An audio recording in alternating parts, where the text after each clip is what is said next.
Selebriti terkenal Kartika Putri berhasil pulih sepenuhnya dari penyakit kulit yang sebelumnya dialaminya, bahkan melibatkan area lidah.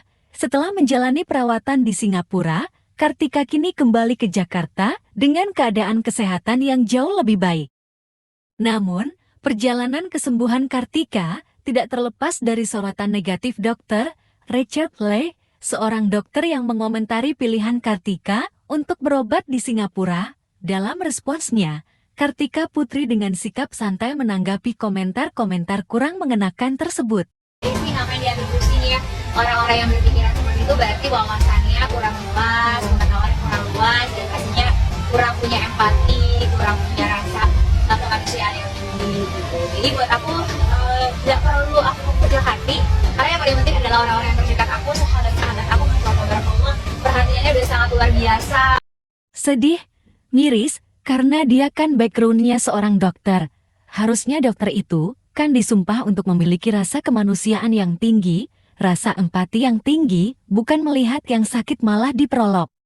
Ujar Kartika dengan nada kecewa dalam sebuah video yang dibagikan melalui akun gosip @alambu_dan o.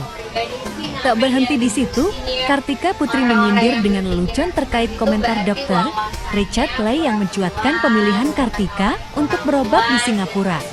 Baginya, hak pribadi untuk memilih metode penyembuhan adalah hak setiap individu.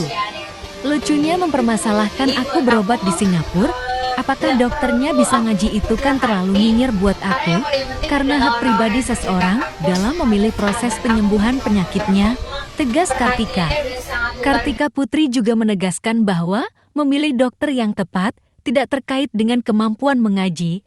Ia menyatakan bahwa mengaitkan keputusan berobat dengan kemampuan mengaji sudah terlalu jauh dari inti permasalahan.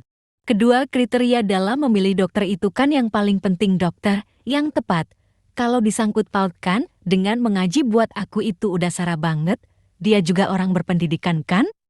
Katanya kontennya konten edukasi, tapi kok ucapannya tidak mengedukasi masyarakat sehingga negatif-negatif, pungkas Kartika Putri dengan sikap bijak. Assalamualaikum warahmatullahi wabarakatuh. Hai semuanya, Masya Allah tabarakallah. Terima kasih banyak atas doa baik kalian semua. Alhamdulillahirobbilalamin, aku membaik di sini. Dan juga aku mau jelasin tentang apa yang aku alamin ke kalian semua biar kalian gak penasaran.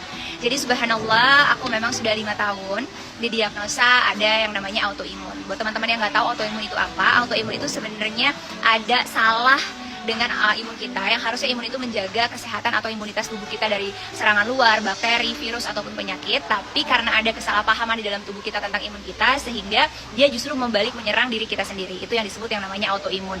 Dan emang biasanya kebanyakan yang diserang itu perempuan. Nah, aku memang udah kurang lebih 5 tahun didiagnosa ada autoimun. Tapi alhamdulillah so far itu baik-baik aja. Nah, trigger dari apa yang aku alamin ini adalah beberapa waktu lalu, kurang lebih semingguan, aku itu minum painkiller dan ternyata reaksi tubuh aku itu malah berbalik gitu, menyerang diri aku sendiri, dan akhirnya kulit aku pertama itu cuman kayak ada benjolan kecil di bibir, isinya air, dan juga di jidat, kecil banget gitu. Tapi aku pikir itu cuman alergi biasa aja, jadi ya penanganannya agak lamban. Nah, sampai akhirnya dia itu pecah karena kesenggol sama anak aku. Dan juga karena kena air juga dia akhirnya juga lembek dan akhirnya kulit yang pecah. Nah, itu yang menyebabkan akhirnya perih dan makanya makin luas kayak di jidat aku ini. Sampai akhirnya aku tuh bingung banget karena rasanya nggak nyaman, kayak kebakar terutama di area lidah, bibir, dan juga jidat. Aku udah coba beberapa ikhtiar, tapi aku ngerasa kayak belum ngerasain perbaikan gitu. Makanya akhirnya aku putusin untuk cari opini yang lain untuk penyembuhannya. Aku pergi, terus aku dikasih obat, dikasih krim juga, dan alhamdulillah membaik banget. Ternyata juga untuk yang di mulut cuma dengan kumur-kumur air garam aja itu udah getting better banget. Terutama juga mungkin obat yang diminum itu ya yang ngebuat aku ngerasa hilang perihnya dan semuanya. Nah, kenapa aku beraniin sharing ke kalian semua? Karena aku nggak mau kalian ngalamin apa yang aku alamin, dan aku kepingin kalian juga cepet reaksinya, responnya, biar nggak terlalu parah. Ternyata siapa yang kena Stephen Johnson syndrome ini itu bisa memburuk. Alhamdulillah aku cuma di muka aja. Banyak saudara-saudara kita yang akhirnya ke seluruh tubuh dan bagian tubuh lainnya karena penanganannya sangat lambat, obatnya juga dimasukin ke tubuhnya sangat lambat, dan itu memperburuk. Nah, aku mau sharing karena biar kalian semua jangan sampai di kondisi yang terburuk. Makanya aku beraniin sharing ke kalian semua biar bermanfaat.